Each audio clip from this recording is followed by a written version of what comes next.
You ever stand in a place so quiet, so cold, so empty, you almost forget you're alive? That was the Grayson estate the day Leonard nearly buried his wife alive. Yeah, you heard me right. Nearly buried her, while a homeless boy nobody wanted was the only soul in the world who saw the truth. Now, I know that sounds like something out of a wild, late-night movie, but it happened, and if you stick with me, you'll see why this story left even the richest man in town standing there in shock, questioning everything he thought he knew about life, about loss, about family. It starts with grief, so deep it turned gold and marble into nothing but echo and dust. 12 years, that's how long Leonard and Isabel Grayson spent building an empire together, pouring money into doctors and hope, praying for a child who never came. Every failed pregnancy left them more hollow until all that was left was each other. And then, just like that, Isabel was gone. Or so it seemed. There was the hospital, the machines, the clipped apologies. "I'm sorry, Mr. Grayson, she's gone."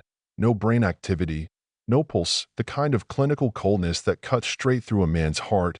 And Leonard, suit wrinkled, eyes hollow, just drifted through it all, barely remembering the ambulance, the phone calls, the weight of loss hanging like a storm over the grand staircase.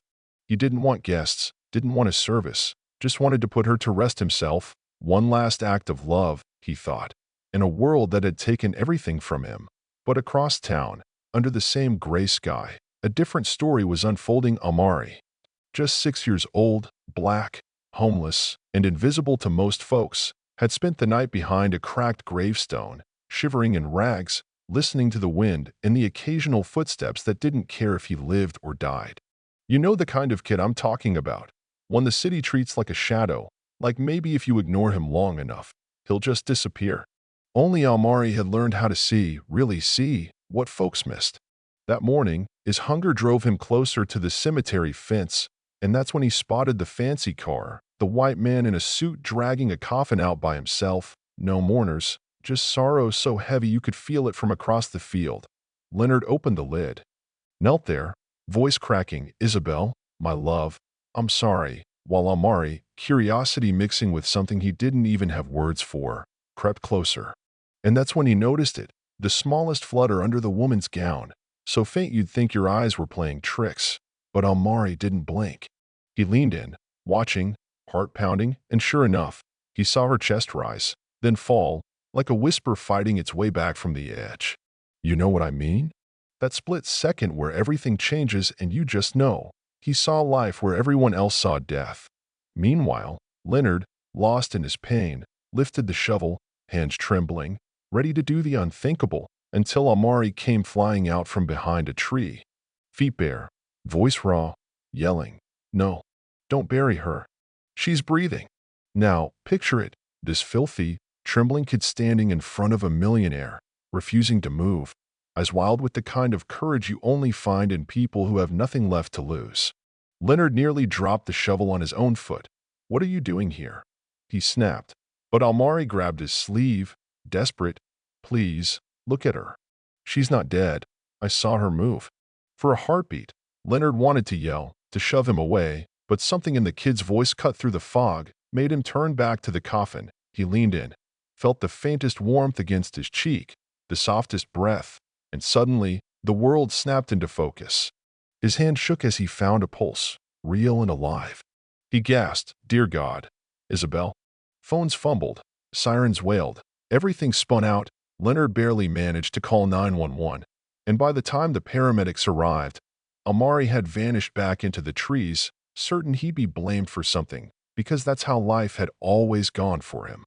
Rich folks didn't trust street kids, and he'd learned to run before they even asked questions.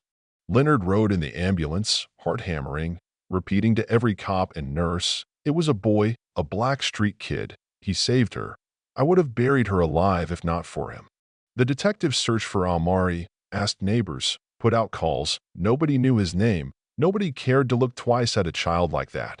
While Isabel lay in a coma, Leonard stayed by her side, haunted by the memory of the boy's voice, convinced he owed his whole world to a child who seemed more ghost than flesh.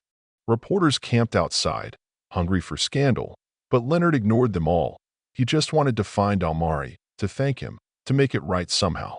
And out there, In a rain-soaked alley, Amari watched the hospital lights from afar, scared to get close. Sure nobody would want him. He'd spend his life being pushed away, mocked, chased, treated like something less than human. A week crawled by. Isabel, by some miracle, improved, her fingers twitching, eyes fluttering open at last. When she whispered, "You didn't bury me," Leonard, voice shaking, told her the truth. "No, because of a boy.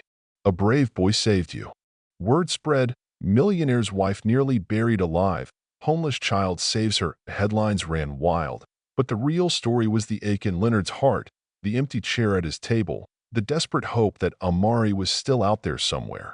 Finally, one stormy night, Leonard left his estate, wandered the streets near the cemetery, calling out softly, searching, until he found a small figure curled behind a dumpster, shivering in soaked rags. He knelt down, voice gentle. "It's you. You saved Isabel. Please, don't run. Come with me." But Amari flinched, shaking his head. "No one wants me." Tears filled Leonard's eyes. He saw the truth, saw the pain behind the dirt, and whispered, "I do. Please, son, let me help you." It wasn't easy. When Amari stepped into the Grayson home, he shrank back from the warmth, the light, the gentle words he'd never known.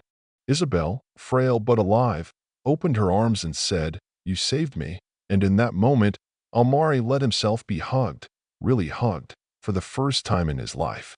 The road to trust was slow, meals eaten in silence, nights spent waking from old nightmares. But Leonard never gave up, telling Amari every night, "You belong here, if you want to." One night, the boy looked up from his bed, voice small. "Do you really want me to stay?" Leonard, eyes shining, said, "Son, I can't imagine this house without you now." The adoption made headlines, orphan to heir, millionaire adopts boy who saved his wife. But inside those walls, it was never about press or fortune. It was about three broken souls building something whole out of love and gratitude and second chances. And for Amari, the boy who had spent his life invisible, unloved, it was the beginning of a home, real, permanent, forever. You ever think about how one small act of courage can flip the whole world upside down? About how sometimes the people we ignore, people like Amari, are the very ones who save us from ourselves. So let's talk. Who gets to decide who's worthy? Who gets a second chance? Who counts as family? I want to hear your take. Drop your thoughts in the comments. Tell us what justice means to you, what you do in Leonard's shoes or Amari's. And if this story moved you, hit that like button, subscribe for more real, raw, and unexpected stories, and remember, wherever you are in the world, stay kind, stay curious, and keep watching.